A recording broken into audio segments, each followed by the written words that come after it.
Bem-vindos ao Aventuras na FPL. A época de 2026-2027 começa esta sexta-feira, dia 21 de agosto, às 20 horas e o lock será às 18h30. Na quinta-feira, o Brighton tem jogo de qualificação para as competições europeias e logo conseguiremos também saber a base desta equipa. Neste episódio vou abordar a estratégia de trunfos que penso utilizar neste início da Fantasy. Vou-vos também passar toda a minha linha de pensamento por trás da equipa final a que cheguei e espero também conseguir que fiquem com dúvidas positivas nas vossas equipas que vos levem a fazer ainda melhor. Sem mais demoras, avance para o primeiro episódio da época. Vamos lá!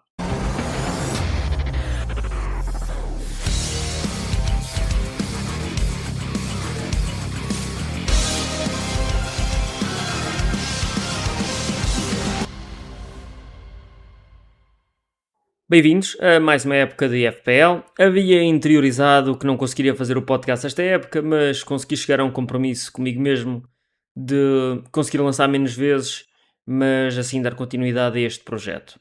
Lanço agora no início da Fantasy, provavelmente vou lançar apenas durante a pausa para seleções entre 20 de setembro e 10 de outubro, portanto a minha estratégia atual é para as 5 primeiras Game Weeks, antes da pausa para seleções, e o episódio consiste muito nesta estratégia inicial. E também a verdade é que é muito raro os momentos em que nós fazemos uma equipa para a Game Week 1 e que não seja a mesma para a Game Week 2.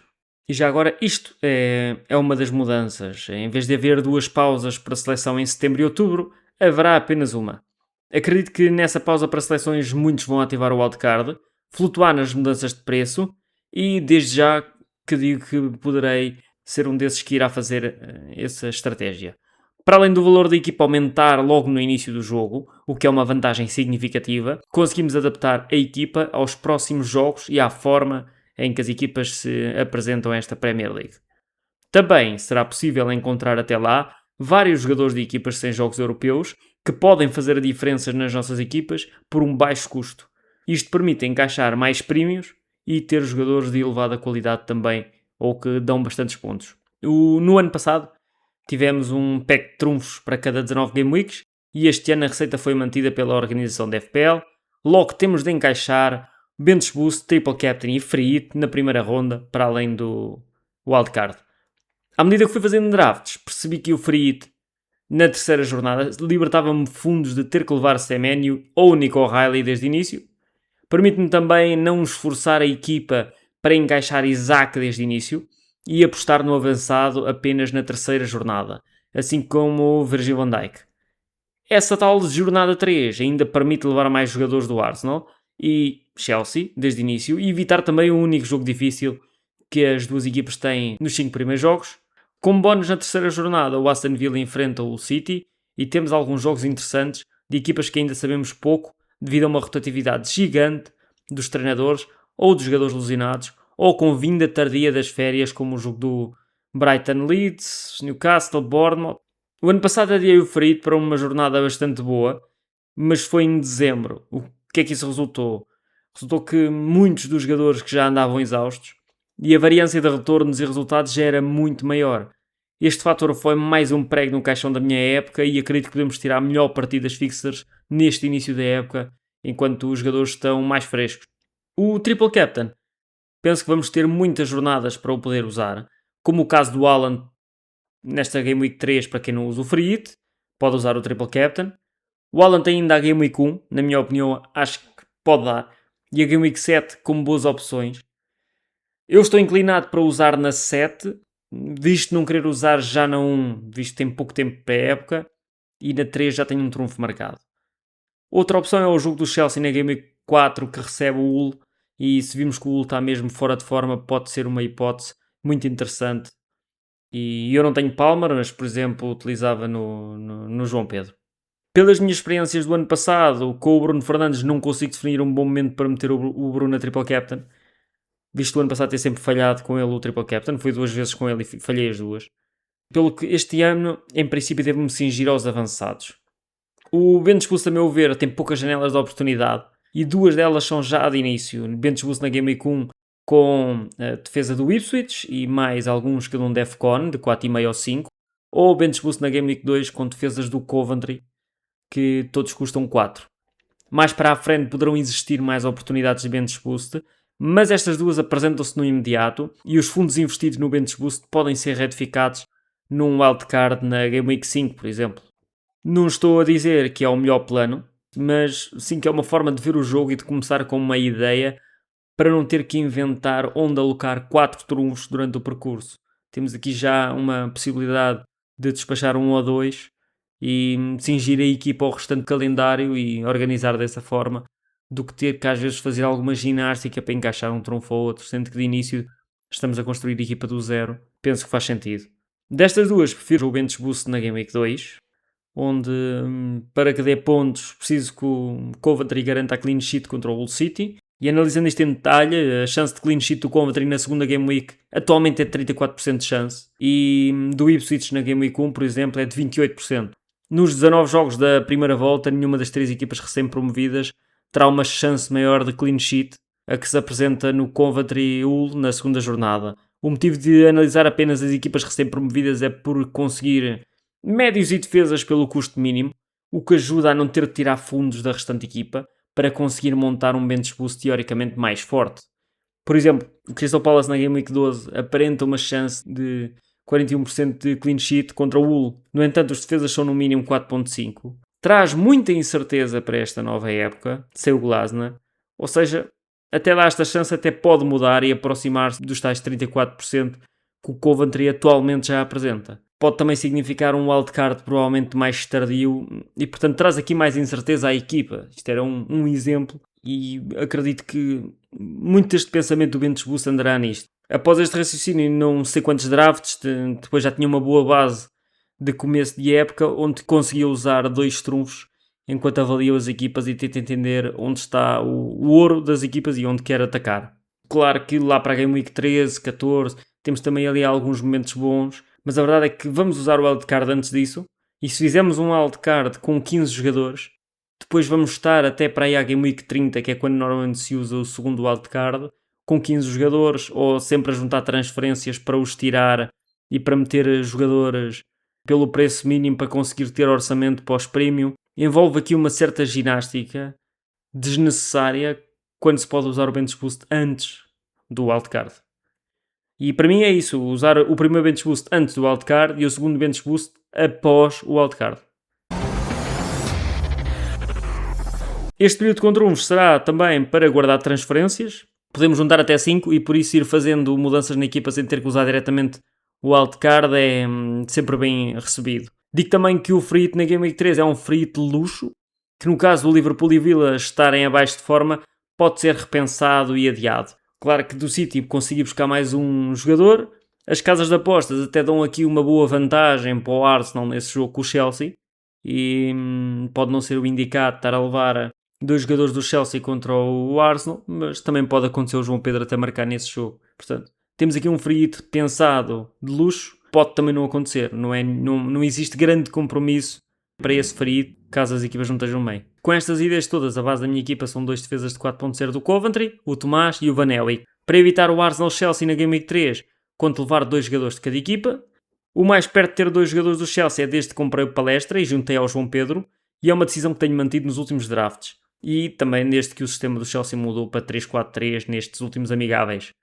Pelo preço do Palestra conseguimos defesas que fazem 30 pontos em Defcons ao ano, o que para Palestra significava ter que fazer 2 golos e 6 assists. No entanto, acredito que pesa o facto de quando as fixas piorarem ser possível vender e comprar um defesa com um Defcon e chance de clean sheet e até golo, como é o caso do Collins. E a meu ver estes laterais com retornos ofensivos não morreram para a Fantasy. Podemos ver o caso do Munhoz, do Palace, ano passado, perigo constante para o nosso rank. Temos é de ser mais seletivos quanto aos timings, pois uma clean sheet e um retorno ofensivo garante praticamente pontos bónus. E é aqui que a balança pende muito para o lado do ala. Claro que um central tem uma base de 4 pontos ou 3 quando leva o amarelo ou quando sofre mais um gol, que também é bastante comum. E aí um lateral está a ter um ponto. É muito diferente se conseguimos ter um ala que tem a chegada à área, criação de chances, vai buscar pontos bónus a isso, e se tiver a clean sheet com chances criadas, muito provavelmente pode ter retorno ou não, mas até vai estar perto dos bónus. Se tivesse de levar um terceiro jogador do Chelsea, acredito que seria o Rodgers, pelo preço e a posição onde tem aparecido nos amigáveis. João Pedro sempre que desce é Rogers que aparece nas costas a fazer a diagonal, o que para mim é a melhor forma de usar a Rogers. Como já Emery o fazia por vezes, quando o Watkins vinha ligar jogo, era o Rogers que aparecia por trás. O Palmer, claro, é muito interessante, tem penaltis, mas é uma compra difícil. Eventualmente poderá haver sobra de orçamento aqui ou ali para o conseguir meter, e ainda por cima não vão ter competições europeias, portanto vai ser um dilema na minha época, certamente, e na de muita gente. Do Arsenal, tive bastante tempo com o Gabriel, mas a verdade é que sem Saliba, o Timber ainda por voltar, não me vejo investir tanto saldo na defesa do Arsenal. Calafiori é provavelmente da linha defensiva A4, o que poderá sair mais cedo, mas o potencial ofensivo torna o jogador demasiado bom como asset fantasy. A meu ver, na Supertaça marcou, levou amarelo, teve umas quantas chances para voltar a ter retornos, e acredito que só saiu tão cedo porque já tinha amarelo, não havia necessidade de complicar o jogo. Permitir a Calafiori aparecer por dentro é sempre bom de ver para um central lateral da melhor defesa da liga e é o mesmo preço como o Mosquera e o White, por isso eu acho muito bem e uma pique espetacular neste início da época. Nketiah está à espreita, claro, mas a pré-época foi toda de Calafiori, não foi ao Mundial. No caso do conseguir para o Arsenal, penso que mexe mais com os minutos de Ben White do que de Mosquera, portanto o Mosquera também vejo aqui como certo. Até por esta dupla de centrais já apresentar uma clean sheet contra o Manchester City, não acho que o Arteta vá mexer aí. Pelo menos já. Com isto, não digo que é melhor pique. Certamente vou andar a ver o 11 do Arsenal todas as semanas para saber se ele lá está. Certamente vou ter receio que saia antes dos 60. Mas é um dos riscos que penso que vale a pena correr. Faltando semanas para ser Timber ou não, visto que já treinou, acho mesmo que o Mosquera pode ser aqui a principal alternativa. O outro jogador do Arsenal que levo é Tzolis, como já tinha referido mais acima pelo que ele dá ao jogo. Está em grande forma na pré-época, no jogo da Supertaça esteve super bem. Penso que se encontrou muito bem naquele modelo do Arteta e encaixam muito facilmente na equipa. A alternativa à extrema esquerda do Arsenal deverá ser Madueke ou Eze. Podem ser adaptados, mas penso que é seguro que contra o Coventry começa e que é exatamente o que eu quero. Nós está aqui da parte ofensiva do Arsenal que eu também quero falar. Parece-me que o Havertz e o Odegaard aparecem nele na equipa e em forma também, muito importante. Mas o Havertz é mais caro, é 7.5, o Solis é apenas 6.5. E no caso do Odegaard eu vejo como um jogador que poucas vezes apareceu em bom plano ofensivo e que dá mais ênfase à organização ofensiva e circulação de bola, principalmente ali na entrada da área. Mas é o mesmo preço que o Tzolis e certamente joga sempre. Só acho que um meio campo com Rice, Odegaard e Guimarães potencia que outros jogadores apareçam a finalizar, como Calafiori, Saka, Havertz, Tzolis. Mas esta é a minha forma de ver o Arsenal e confesso que apenas vi este jogo da Supertaça e junto esta informação ao que se tem visto nas últimas épocas de Odegaard. Se calhar não foi apenas um jogo do Odegaard e agora está em grande forma, mas vamos ter que ver. Se eu troco o de Solis pelo Odegaard, muito difícil. Tenho o Alan na equipa, o mês de agosto dele costuma ser incrível. Vamos ver este ano sem pré-época. Na baliza coloquei o Kinski do Tottenham e a alternativa por 4,5 é muito pouca. Petrovic, Verbruggen, muito pouca mesmo. No final da época anterior, De Zerbi conseguiu solidificar a defesa para se aguentarem e os reforços deste ano prometem com Senesi, Bournemouth e Vanekes Brighton. Destas opções, todas na defesa e o Redes apenas 4,5, penso que é dado e já foi confirmado que Kinski assume a baliza. Levo Rashford e é o meu investimento de 0.5 na baliza para o bench boost e penso que o usarei mais tarde quando Kinski tiver uns jogos difíceis, como é o caso das Game Weeks 6 e 8. Já agora vejam e digam-me a vossa opinião e se concordam que realmente rodam bem um com o outro nessas duas Game Weeks 6 e 8. Para fechar a defesa tenho um do Sunderland. Aqui tenho uma defesa de 4,5, pode ser de 5, tenho dinheiro de sobra. Pode ser outro defesa de 4,5, por exemplo, do Leeds, o Rodden. Vamos ver ainda. Já tive tantos, já tive Mukiel, já tive Shaw, já tive Maguire, já tive Ainá do Forest, também é 4,5. Mas tendo em conta a minha restante equipa e o facto de uma parecer-nos amigáveis, tanto a extremo como a lateral, mostra que Lebris poderá ver o jogador como uma boa peça da equipa e que oferece o que ele precisa para ganhar jogos. Custa apenas 4,5, parece-me que vai começar a titular e uma excelente escolha para as primeiras duas Game Weeks.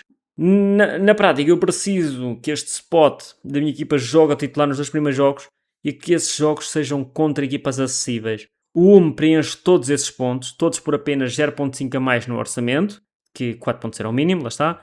Penso que as principais alternativas com dois bons jogos no início são o Luke Shaw, 4,5, e de Kuiper, que apesar de ter Chelsea na Game Week 2, é apontado ao 11 a extremo, tendo em conta uma série de lesões que estão a acontecer na equipa do Brighton.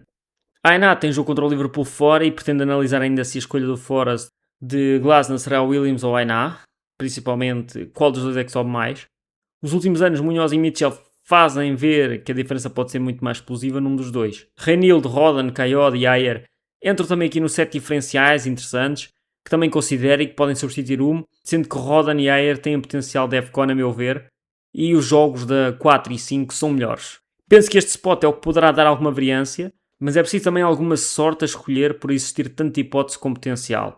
A opção de levar um central que facilmente consiga DEFCON por 4,5 também é muito viável, só não consegui descortinar qual. No meio campo estou muito certo que levo Bruno Fernandes, Bryan Mbeumo, provavelmente o Kevin Shade é o meu médio de 6.0 de eleição. Levar um dos três do Brentford permite algum cover para os jogos em que eles ficam loucos e vão aos 4 e 5 golos, e vejo o Tiago como overprice neste momento, mas parece-me que a qualquer momento vou lá parar. Tenho apenas 3 lugares na equipa muito indefinidos, que é o quinto médio. Poderá ser Szoboszlai, que custa 7 milhões, ou Crux do Hull, que custa 4.5, ou mesmo o Mickey Moore do Tottenham, que custa 5.0. O terceiro avançado poderá ser o Ali Agueli do Ipswich, ou outra alternativa que apareça a 5 milhões ou 4,5, que eu ainda não identifiquei nenhuma interessante. No caso de levar um tal médio de 4,5, consigo encaixar um avançado de 6 milhões e ainda dar algum upgrade na defesa, e esses avançados de 6 milhões, para mim o melhor é o Calvert-Lewin, porque não é que os restantes não tenham maus jogos, mas combina melhor com a minha equipa, a verdade é essa. Brobbey, 2 bons jogos primeiro, Richarlison, Igor Jesus de certeza que na Game Week 5 vai ser um dos pensamentos, e o Richarlison tem muito intermitência de minutos, é difícil. Em qualquer um dos formatos, sobra-me orçamento que me permite adaptar a equipa mais facilmente, mais tarde. No entanto, a meu ver, é sempre quando sobra orçamento, quer dizer que está a faltar alguma coisa. Praticamente o sistema está-nos a dizer que, olha, aqui há alguma coisa que ainda não pensaste. Portanto, cada vez que sobra orçamento, vão pensar mais um bocadinho ou tentem tirar alguma ideia diferente daquilo que fizeram até agora. Claro que o médio e avançado pelo custo mínimo da Fantasy servem apenas o propósito de ter 1 ou 2 pontos mínimo do Bench Boost, e já dizia um sábio, não é? Só ganha a lotaria quem compra bilhete. No futebol tudo pode acontecer e nunca sabe se é um desses jogadores de 4,5 que até faz o brilharete do golo ou até umas defcons. Era uma sorte. Esta equipe que apresento não me dá grandes dilemas no banco da Game Week 1, nem na Game Week 4, sendo que posso jogar com um dos centrais do Coventry na Game Week 4 quando o tem o jogo com o Arsenal. Não é o ideal, portanto, se eu arranjar aqui um central que me preencha os requisitos todos da Game Week 1, 2, 4 e 5, provavelmente devo ir nesse caso ser o A intermitência de minutos também do a juntar às do Calafiori também já são 2 riscos demasiados juntos, não é? Já são 2 riscos aqui na minha equipa e pode ser perigoso. As maiores debilidades da minha equipa se centram no facto de ter poucos jogadores com potencial de AFCON, o que foi um fator decisivo na minha época ano passado. Não tenho grande banco caso alguém deixe de jogar para a Game Week 2 ou 4, mas a minha ideia é chegar à Game Week 4 com estas 2 transfers e decidir aí o que fazer. Levar o Calvert-Lewin na frente permitia encontrar um médio entre 4,5 e 6, mas iria ter sempre dilemas de quem meter no 11 na Game Week 1 e na Game Week 4. E eu quero dispensar estes dilemas. Dispersar fundos também não é o que eu quero, por mais um jogador obriga sempre a mais uma transfer para corrigir. No entanto, se o Calvert marca na Game Week 1, as Game Weeks 2, 4 e 5 são em casa e torna logo a minha decisão inicial fraca, porque eu tenho a certeza que se ele marca fora, vai disparar no preço, isso é a primeira, porque a malta a seguir vai buscar o todo para a Game Week 2, 4 e 5. A 3 que eu vou usar o frito não é obrigatório tê-lo, mas também dá para ele marcar, por exemplo. E torna logo esta minha decisão de início, fico logo atrás, porque ele até tem bastante porcentagem de escolha e é difícil não levá-lo tendo em conta as jornadas que ele vai ter. Também sei que ele falha muito, mas pronto. Desta forma, despeço-me agora deste episódio.